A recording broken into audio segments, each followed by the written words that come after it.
নাড়ু পছন্দ করে না এমন কোনো মানুষ নেই, ছোট থেকে বড় সকলেই খুব পছন্দ করে। আজ আমি তিলের নাড়ু তৈরি করব।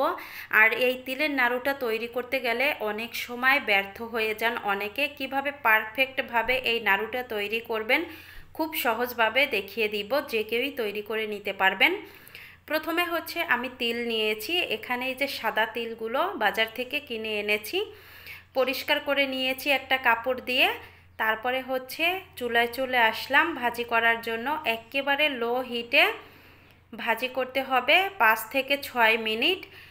যদি লো হিটে ভাজি করেন তাহলে দেখবেন যে একেবারে ভিতর থেকে উপর পর্যন্ত খুব সুন্দরভাবে ভাজি হবে। আর গ্যাসের ফ্লেমটা বাড়িয়ে দিলে কিন্তু উপর দিয়ে পুড়ে যাবে, ভিতরে কাঁচা থাকবে।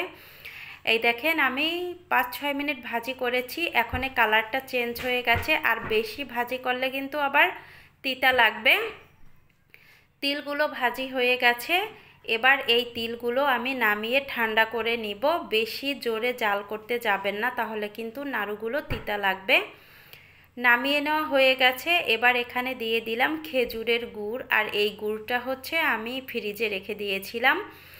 ফ্রিজ থেকে বের করে এই গুড়ের মধ্যে একটু জল দিলাম, অবশ্যই জল দিবেন। জল দিয়ে জাল করতে থাকবো। আর এদিকে হচ্ছে আমি তিলগুলো গুঁড়ো করে নিব। চাইলে আপনারা এই গোটা তিল দিয়েই সেমভাবে তৈরি করে নিতে পারেন। এখন ব্লেন্ডার জারের মধ্যে নিয়ে আমি হালকা গুঁড়ো করেছি, সম্পূর্ণ গুঁড়ো করে নিই। আর যাদের ব্লেন্ডার জার নেই তারা কিন্তু পাটায় গুঁড়ো করে নিতে পারেন। সবগুলোই আমি গুঁড়ো করে নিব সেমভাবে। গুঁড়ো করে নেওয়া হয়ে গেছে, এখন এই বাটির মধ্যে আমি রেখে দিচ্ছি। আর হাত দিয়ে একটু দেখিয়েও দিচ্ছি, দেখেন আধা ভাঙা দিয়েছি। এদিকে গুড়টাও জাল হয়ে গেছে। গুড়টা হয়েছে কিনা সেটা বোঝার উপায় হচ্ছে এইভাবে একটা খুন্তির সাহায্যে গুড়টা উপরে নেবেন, দেখবেন সুতার মতো টান টান হয়, তখনই বুঝতে হবে গুড় হয়ে গেছে।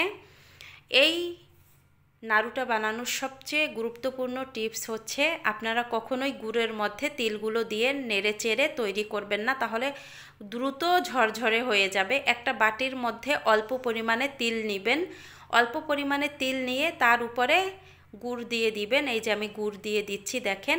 আর অল্প অল্প পরিমাণে তৈরি করলে আপনার নাড়ুগুলো কখনোই ঝরঝরে হয়ে যাবে না।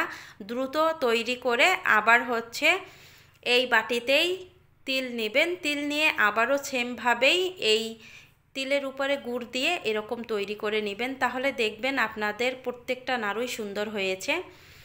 গুড় দেওয়ার পরে নাড়ুগুলো তৈরি করে নিচ্ছি হাতের মাঝখানে রেখে। তারপরে হচ্ছে 2 হাতের তালু দিয়ে গোল করে নিলেই কিন্তু নাড়ুগুলো তৈরি হয়ে যাবে। সবগুলো নাড়ু আমি তৈরি করে নিয়েছি, সেমভাবে বাসায় আপনারাও ট্রাই করবেন।